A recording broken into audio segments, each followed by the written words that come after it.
This is Where We Live on Connecticut Public Radio. I'm Lucy Nalpathanchel.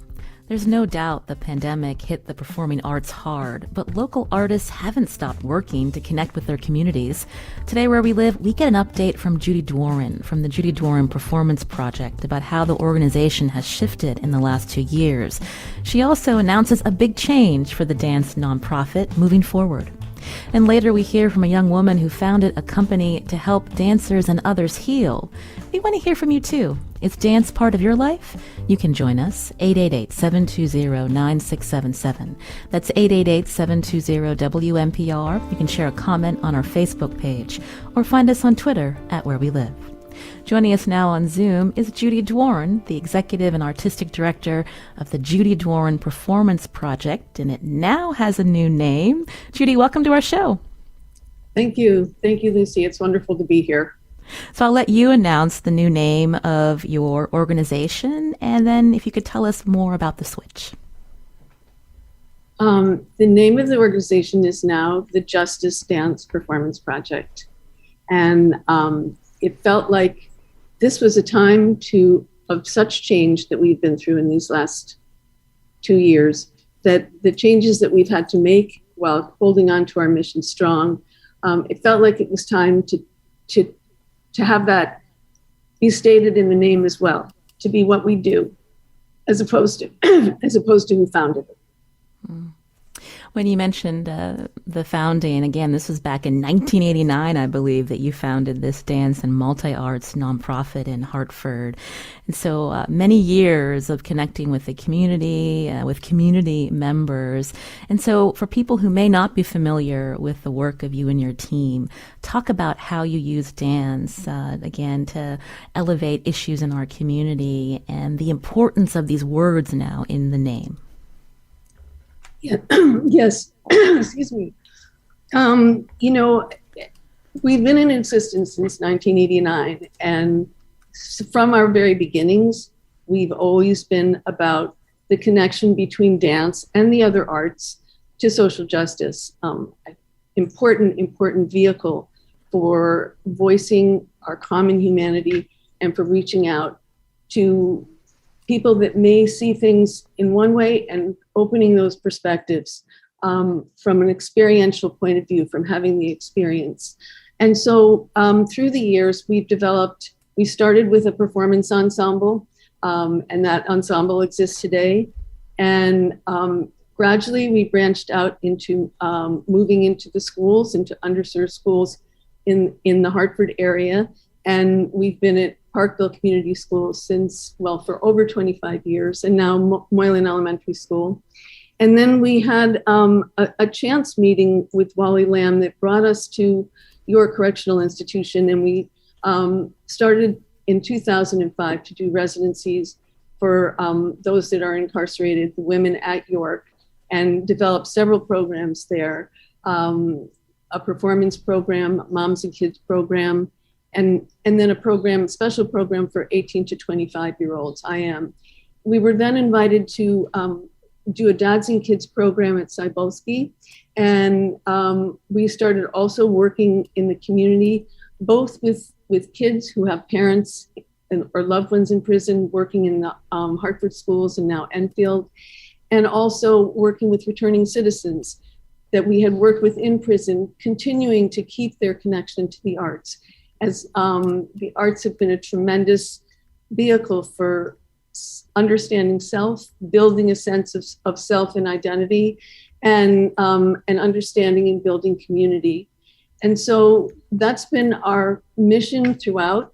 We've been able to hold on to that mission throughout this difficult period of time as well, and have been able to serve all the populations as well as perform during the pandemic too.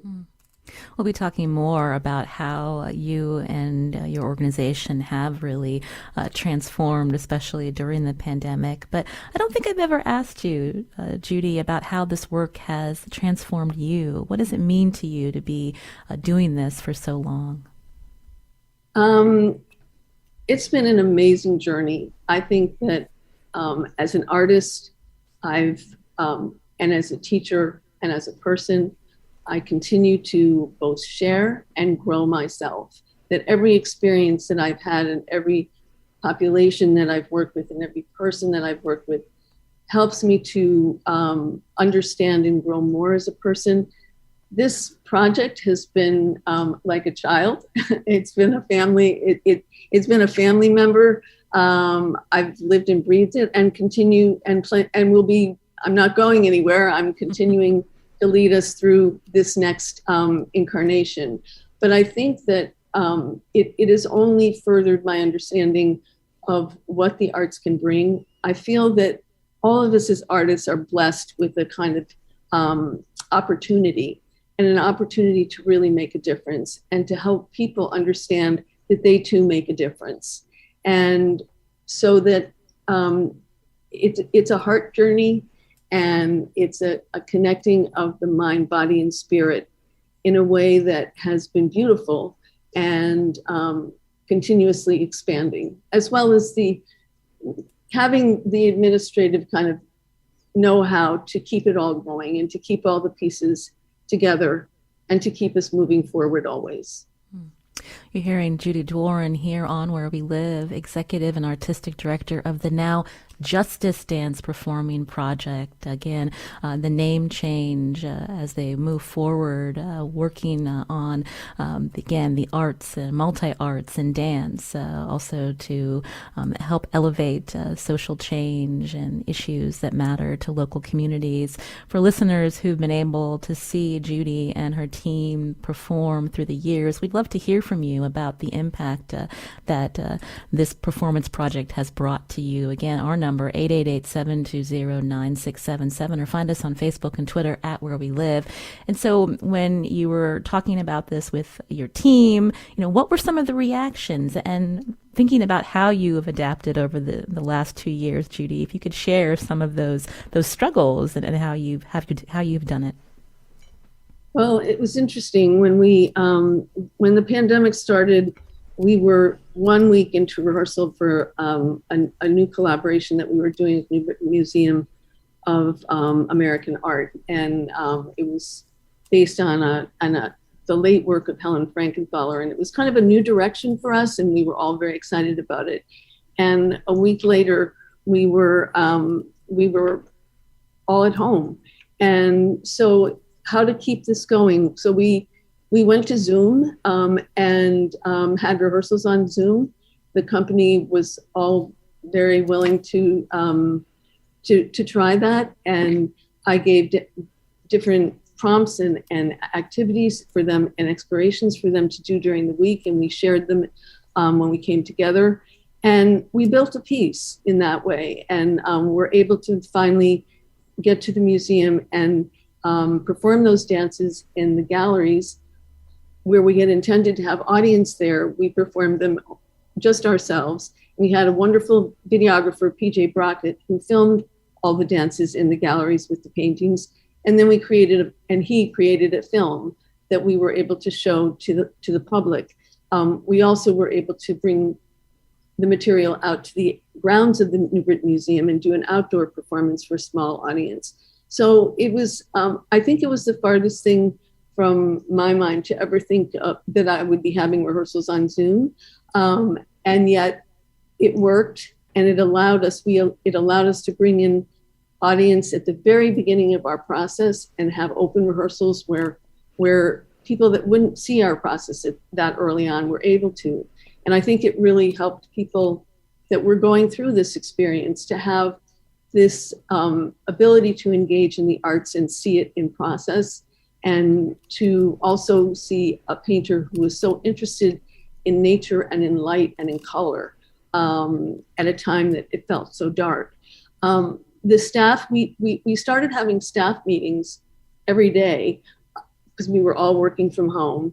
And those were long staff meetings in which there were brainstormings of what to do next and how to adapt to the next thing. And so, for instance, Robin Genzano, who works with us as our Director of Operations and Community Outreach and has a lot of technological savvy, she really became the generator of the Zoom possibilities, and her job kind of shifted in certain ways to be able to make it possible for us to still outreach to our communities. We were able to create video packets for our school programs and give them to teachers and make them available to teachers to use in their classrooms. And those went anywhere from very brief, what we call brain breaks, just to give the kids the opportunity to just be in their bodies at a time when we were so constricted. And others were a story reading and then movement activities to go with it, and the writing prompts and art prompts. And so that kept that program alive and well. And the prisons, the prison administration kindly allowed us to continue working with our groups in prison through correspondence. And so I was able to send prompts to both the men at Cybulski, the dads, and to our women at York, both in the performance residency and also in our moms and kids program. And from what we received back, their writings and their artwork, we created booklets that we were sending both to them. We had them graphically designed, professionally graphically designed, and sent them to their families and to them. And so it was really, as I saw it, about keeping connection at a time when we were in such isolation, how to keep the connection going amongst our program participants and our audiences. New Beginnings, which is an outreach we do with Trinity College students and returning citizens, we were able to do that on Zoom. And what it allowed us to do was to reach those that were farther away, that if would be too far, living too far away to be able to come to Hartford to do it live, where we used to do it in a studio at Trinity College. But on Zoom, we were able to include a larger population in the group. And our performances, which were Zoom performances, we were able to extend that out beyond just the local area to nationally, so that there were people from all over the country that were able to watch the performances, both of New Beginnings and the York work that we did. We have often taken the material that we work on with the women at York and bring it out to the community with DOC permission. And we were able to do that with the women's work, so that although they weren't able to perform it, we were able to bring it to audiences that do come to the prison or did come to the prison in the past. And so all of it kept going. And Judy, when you say returning citizens, you're talking about individuals who are formerly incarcerated returning to their communities? That's right. Yes, yes. And it's great. It's great to hear about the correspondence as a way to keep in touch with individuals inside the correctional facilities. That must have been a huge loss, though, as well, when you think about the way you and your team have been able to interact in these programs, visiting with them in person. I wonder if you can talk a little bit about that. Yes, it's been huge. We haven't seen our women, who actually many of these women we've worked with for many, many years, for 2 years. And so it's been both a blessing to be able to keep in touch, but we miss them, and we miss the interaction, the creative energy that happens there, and the growth is incredible. And so that's happened to some extent, but obviously it's not the same as being there. And the same for the dads. At Cybulski, we've been able to occasionally see the men on Zoom. Many of the men that we worked with when we were actually going to the prison are now out in the community. And so we're working with dads right now that we've never met in person. But we're fortunately in these next months going to be able to have more consistent meetings on Teams rather than Zoom. And so we're getting to know them and still working with them in both an interactive in-person, virtual in-person way, and also in creating booklets that we can send to their families.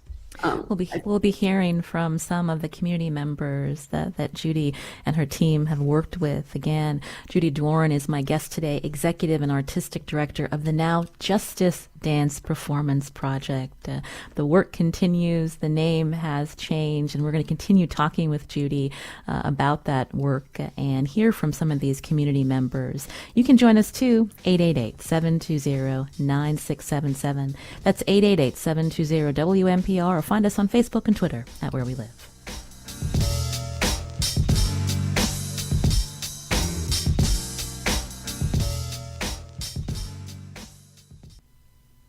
This is Where We Live on Connecticut Public Radio. I'm Lucy Nalpathanchel. Judy Dworin is my guest today. She's been the longtime executive and artistic director of the Judy Dworin Performance Project. But as Judy explained, the nonprofit has a new name, the Justice Dance Performance Project, a change that she says more fully reflects their work.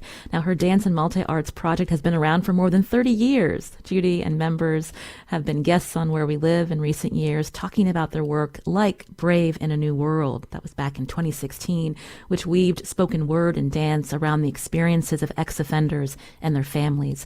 Judy Dworin is with us on Zoom. And as I mentioned, she's worked with many community members over the years. With us now on the phone is Tyran Sampson. He lives in Hartford, and he's a community leader and a father. Tyran, welcome to our show. Hello, how you doing today? I'm doing well. So tell us about how you got involved with what was then the Judy Dworin Performance Project.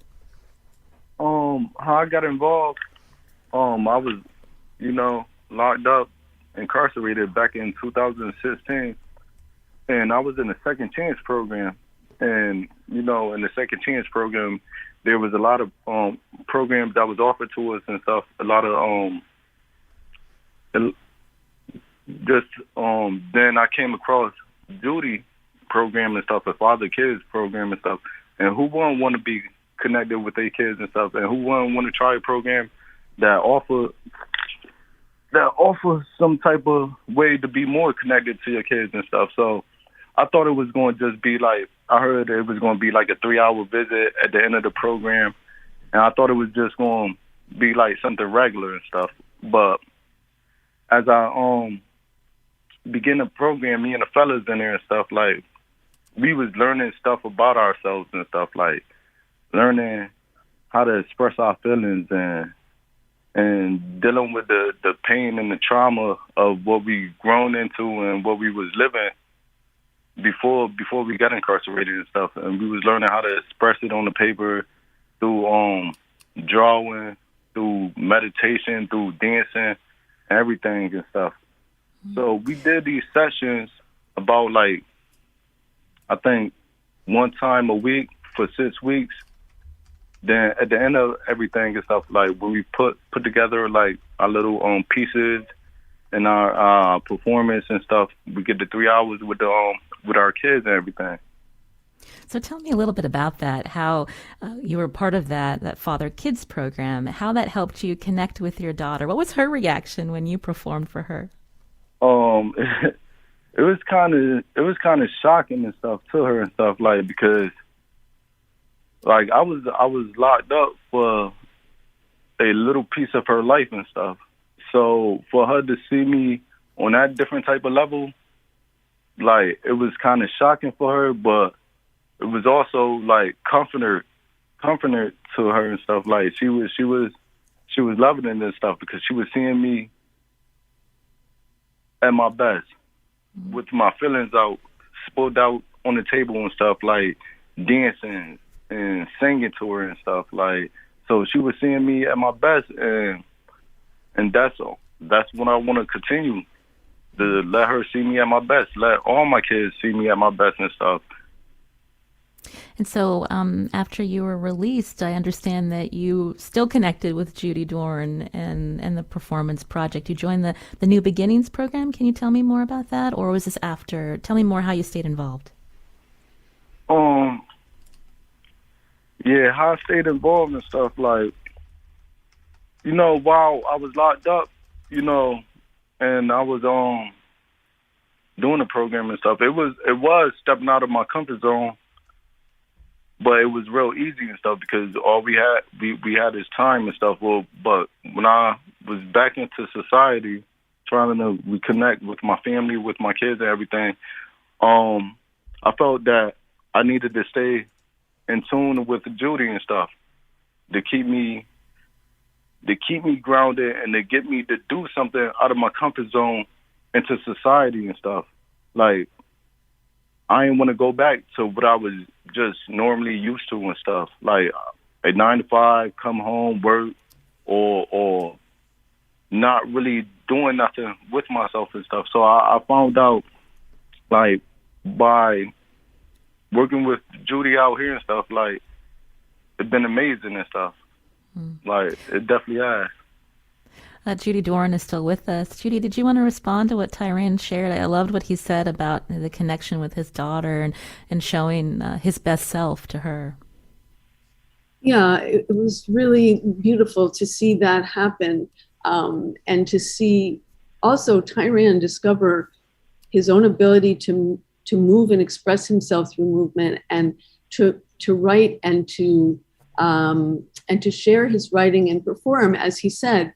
And I think he took that out into the community in New Beginnings, because in New Beginnings, there's a lot of writing and sharing of that writing and opportunity to explore in different ways. But he wrote, I think he understood that he was a writer, that he had things to say and things that he could build on from what he had built with the relationship with his daughter, and how he's continued to do that outside and with his whole family, but that he also could speak out strongly about his own experience and also move and dance. I mean, he recently, not only has he been in New Beginnings, but he was in a piece that we did taking prison material out to the community at Harriet Beecher Stowe Center outdoors called Emergence, and he did 2 amazing pieces and performed them in movement and with spoken word, his spoken word recorded. And it was just, the audience was held by those pieces. And I think he's understood the strength of who he is as a person. He works with the ACLU as well. And I couldn't feel more proud of him. I mean, he's an example of the best of what we would hope could happen from our programs. Tyran, writing can be emotional. Can you talk through with us the process that helped you and what you have focused on in your writing? No, I never really considered myself as a writer and stuff. Like, I never did and stuff. I never even thought that I'd be able to write pieces and kind of perform them or let people hear my emotions and my feelings that I wrote on this piece of paper and stuff. Like, it was a difficult process and stuff. Like, sometimes it could be difficult and stuff, like expressing my feelings to people, like, verbally and stuff. It'd be hard and stuff. So, like, sometimes I get real emotional and stuff, but it's like letting everything out on a piece of paper and stuff. Then it's even better and stuff when everybody else can hear your emotions and your feelings through your voice. That I learned, that I found out I had a voice, that I could really speak out and let people know the history on my. I just enjoy it and stuff because my kids, they get to hear a piece of me and stuff, my feelings, my emotions, and it's like a history lesson and stuff. Like, they seeing what I've been through, what I've been learned over the years and stuff, what I'm trying to achieve and everything. So they learning as well and stuff as I'm continuing to keep learning about myself by writing pieces and everything, because it's just wonderful and stuff. Well, thank you for sharing that with us. Tyran Sampson, again, he lives in Hartford. He's a community leader and a father. Again, one of the guest performers with now the Justice Dance Performance Project, formerly the Judy Dworin Performance Project. Tyran, thank you for your time today. You're welcome. I wanted to bring in another community member that has worked with Judy and her team on Zoom with us is Victoria Steele, again, a guest performer with the Justice Dance Performance Project. Victoria, welcome to our show. Hey, how are you? I'm doing well. So, as I asked Tyran, I'd love to hear how you got connected with Judy and its impact on you. So I got involved with Judy Dworin through it was a collaboration through a criminal justice system, a criminal justice program that I was involved in when I came out of prison in 2010, called Resettlement Program with CPA Community Partners, and so and then it was a collaboration between the Judy Dworin Resettlement Program and the Trinity students, called New Beginnings, and that's how I got involved. And they just asked me that I wanted to be in this group, and but what ended up happening as I got involved with this group with the Trinity students, see, art is universal. You know, that's a language that everybody understands, and I just thought it was absolutely beautiful creating these pieces and getting to know these students and allowing these students to get to know us.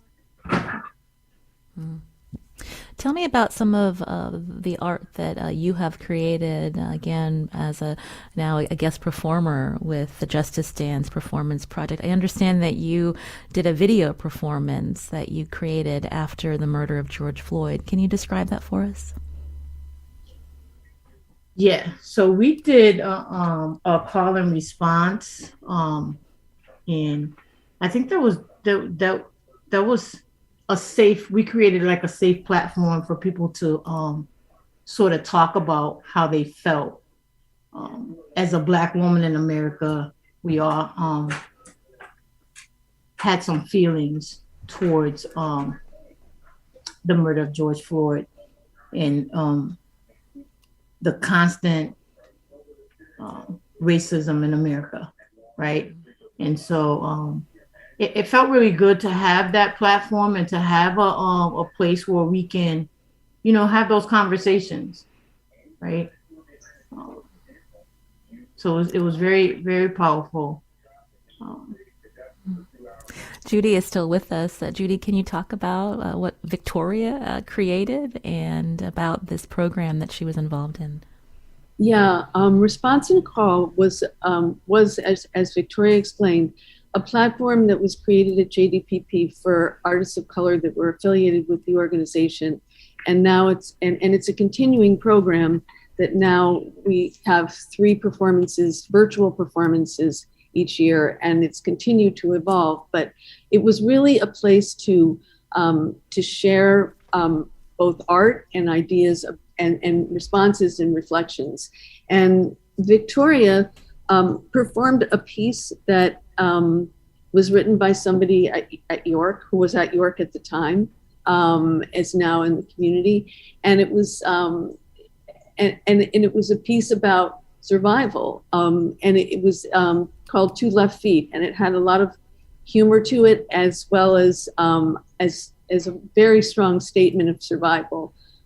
And Victoria performed that. She's a really amazing performer, and she's also a singer. She was part of, when we first started doing these outreaches with returning citizens, we created a small singing group called Women on Our Own, and she was part of that and performed many places in the community, and that was a musical director from JDPP, Leslie Bird.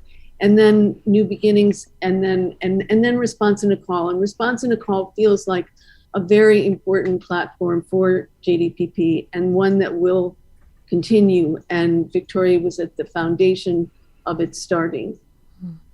Victoria, it sounds like this work has had an impact on you personally, but I understand that you're now taking your lived experience to help others. Can you talk about that with us? Yeah, so you know, I in my own personal life, like I'm constantly advocating for other people. I'm a person in recovery from mental health and addiction, and so that's one of the things that I try to constantly provide for other people is, you know, present hope and change, and just go into different communities and different settings and tell my story, right? I believe that everyone has a story, and I believe that your story is if it can help someone else, right? Is there a particular moment that really made an impact on you, Victoria? I understand you've performed in, was it over 200 venues? You're working with Trinity students and with community members. Is there a moment that you want to share with us where the work that you're doing, really made an impact on you? I would like to say that working with the Trinity students was sort of the aha moment for me. And just watching the growth and watching it evolve and become this beautiful sort of, I can't even, I don't even know how to explain it. It's just, we used to create these beautiful pieces, and then, I would go back and I would watch them graduate, and just, I think art is just so beautiful, so magical, and transforming, and you would think that, it as a person that has been in and out of prison all of her life, and then we go into this college with these young students that the world is just sort of evolving, and they're like really starving for information, and very sensitive, and just loving and caring and very spiritual. And then we create these beautiful pieces, and at the end of our 6 weeks, we put all of these stuff on paper, and then we start to get creative with it. It really does sound transformative, the ability to make those connections. Victoria, thank you so much for talking with us about what you've gotten out of this program, what you have contributed to now the Justice Dance Performance Project. We really appreciate hearing from you. Absolutely. Thank you. Judy, since we're talking about the future, I'd love for you to maybe briefly tell our listeners about some of the projects that you have planned, again, moving under this new name, the Justice Dance Performing Project. Sure. Well, happily, we're back in the schools and with our Moving Matters program, and that's been amazing. And that's become a much more multi-arts program, not just movement-based. So that's a change that's been very immediate, and it's been working really beautifully under the direction of Kathy Bortet-Gersten.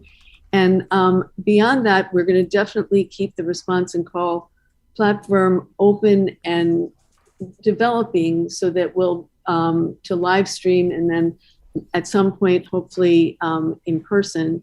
And that may not be too far in the future. I'm also working on a new piece with the ensemble that's about trees. And I've been doing reading about the messages that we get, the understanding that I never had about trees and the life of trees, and the sense of community and the communication that goes on between trees. And it was something that, and it really has struck me, because I've been reading the work of Suzanne Simard, who's written about these kinds of connections and scientifically based connections. And I realized that we live in this world that we ignore, for the most part. Most of us ignore the sense of the wisdom that surrounds us, and listening to nature and finding that wisdom. And our country and our world is in such a terrible state right now. I think more so than I remember at all at any time in my life. And I feel like there's some way in which the fact that trees support each other and their communities, and there's this fungus that works underneath that sends these messages, and when one tree is hurting, and the other trees are out there sending nutrients to help that tree. And that diverse forests are the healthiest forests. That when we have a forest that's one kind, it doesn't do well. And there's so many metaphors here for how we as people need to learn to live. And at a time when we're so fractured, so polarized, and just the devastation of what's going on now in Ukraine, it just feels to me that I want to create something that brings awareness to environmental justice, and not just environmental justice as something separate, but that the key to it is the interrelatedness of all things, and that we are not, people are not the supreme beings of the world, but we need to begin to humble ourselves and listen and respect to what surrounds us, and learn from the wisdom that it's there in the energy, so that we can heal. Because I think right now, all of us are, it's been a very, very difficult time. And all of us need to not only heal, but to really understand at some deep level in ourselves how we can grow and be better, and how we can see ourselves as a part of a world that we want to save, an earth that we want to keep healthy and alive. And I think that feels urgent to me, and it feels like it brings everything that we work on at JDPP into its framework. And so I'm thinking the piece will be interactive. It will happen in various parks and forest places, both in the Hartford area and possibly beyond.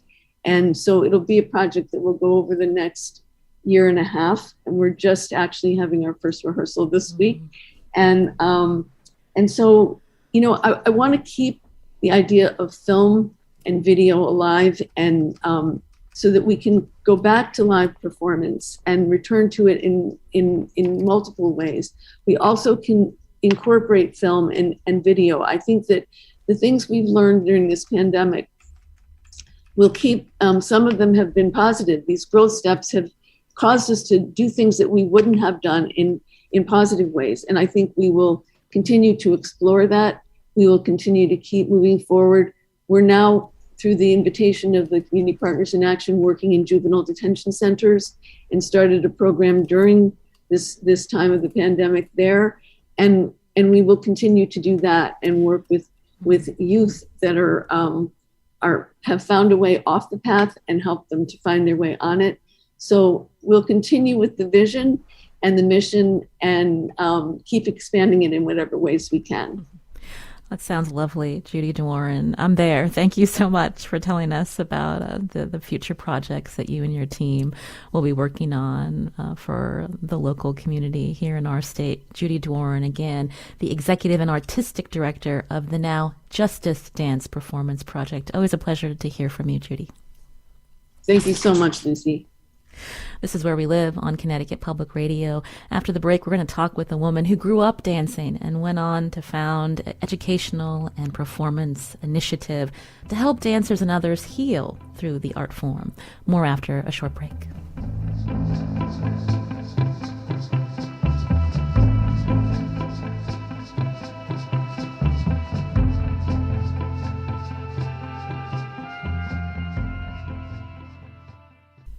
This is Where We Live on Connecticut Public Radio. I'm Lucy Nalpathanchel. Dance can help people heal. My next guest has embraced this in her life, and she now works to help others heal too.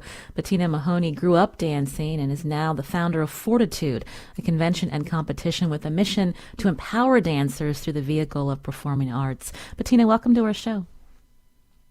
Hi, thank you so much for having me. So tell us about how you created Fortitude. Yeah, so I started Fortitude when I was 19 years old, a week after my sexual assault that happened on my college campus. And I remember feeling dehumanized and degraded because the college didn't support what I was going through. And so I wanted to really help people. That was sort of the catalyst for how Fortitude began. And so I decided I wanted to take and bridge empowerment and dance and mold them together. And so I called up my cousin Eric Edstrom, who was studying over at Oxford for his MBA, and I asked him to help me put together a business plan for Fortitude.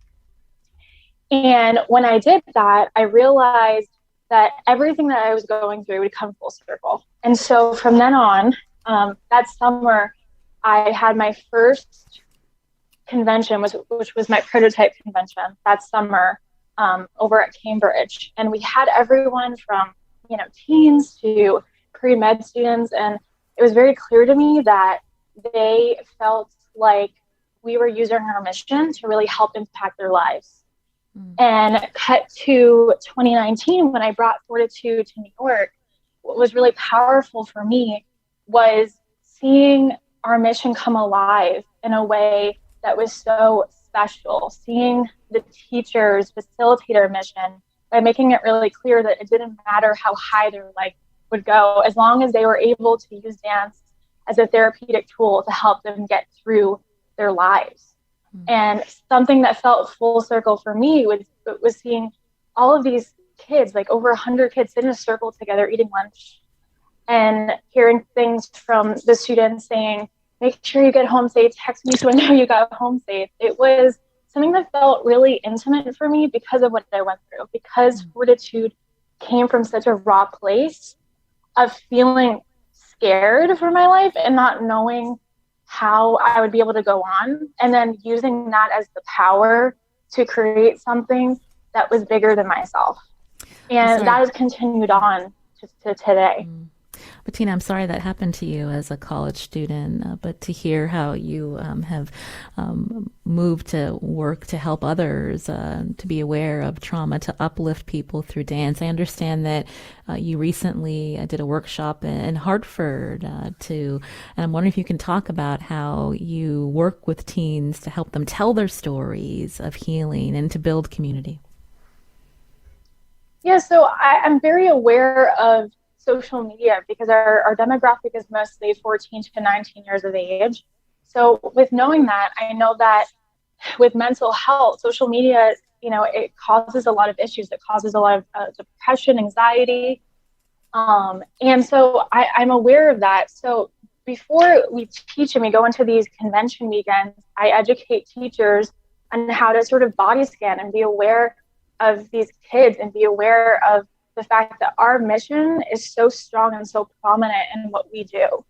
I care less about, again, the technique, even though that is important. I care less about that and more about the student leaving feeling better than when they came in.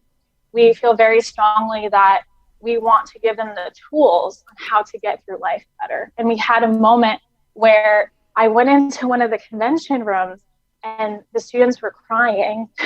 And I'm thinking, what is going on? And it was actually because one of the teachers was in one of the students' spaces, pushing her and embracing her to really dance full out and dance to her fullest potential. And it made her cry because it was the first time she felt something in a long time. And so for me, that's powerful. It's why we do this. It's why we dance. It's why I started. And to be able to help people when I felt like I was isolated and alone, that makes life feel full circle for me, and it's become my purpose. You mentioned a body scan. Can you describe that? Tell us what you mean by that.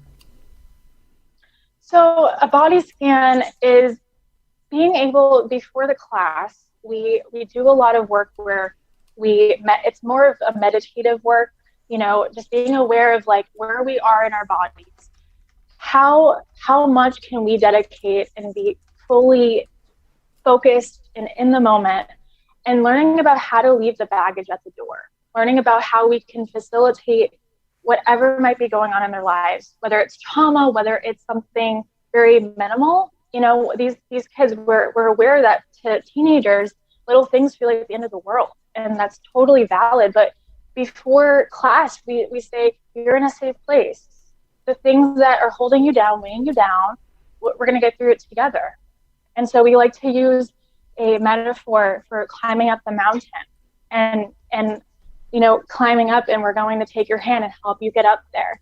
And then we'll high five you at the top. Because I felt, going back to 2019, I felt like I didn't have anyone to high five when I was at the top. And so it can get very lonely. So we're very, very aware of that. And so we like to make sure that these kids feel comfortable to go into these conventions feeling powerful and feeling vulnerable and feeling like they're safe enough to make mistakes and make errors so that they can grow. And then they receive those tools to go out into the world, no matter if it's a office job or in the entertainment industry. They will take these lessons that they learned from us and they'll use it for the rest of their lives. I mentioned earlier that you grew up dancing, and so when you're doing these workshops and conventions, how do you create that inclusive environment for people who may have very little dance experience, or who have different bodies and may not be what people consider to be a dancer? Can you talk more about that?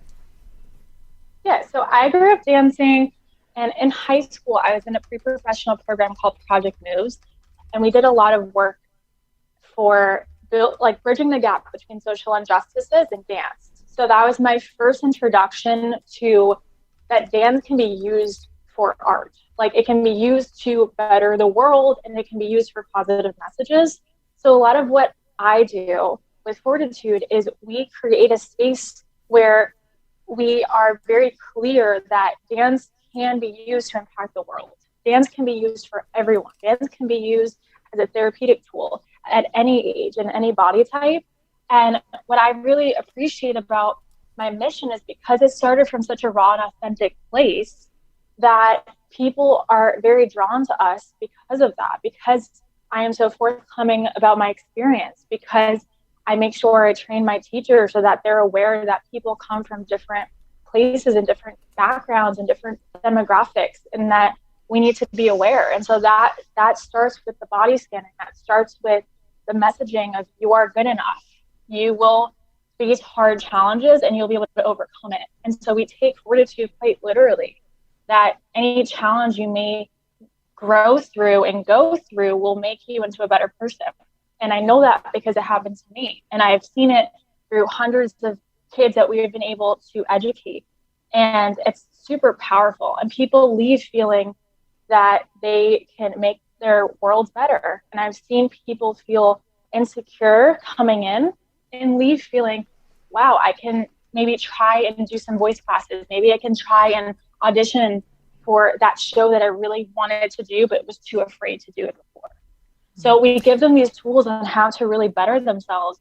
And it's really powerful and it's super fulfilling. And it was something I grew up caring a lot about, using social injustice and acceptance messages at my studio growing up at the Gold School, and using it and carrying it on into what I do today. And it's something that fulfills me, and it's something that I've seen really, really works. You've been hearing Bettina Mahoney here on Where We Live, founder and CEO of Fortitude. This is a convention and competition with a mission to empower dancers through the performing arts. Bettina, thank you so much for your time and for the work that you do. Thank you so much for having me. Today's show is produced by Tess Terrible. I'm Lucy Nalpathanchel. Special thanks to Gina Amatruda on our board today. Coming up tomorrow, U.S. inflation is at a 40-year high, and individuals on fixed income like retirees are likely to be affected the most. On the next Where We Live, we talk about how high food prices have also exacerbated food insecurity and have weakened the value of federal dollars for COVID relief. How's inflation impacting your household? That conversation tomorrow.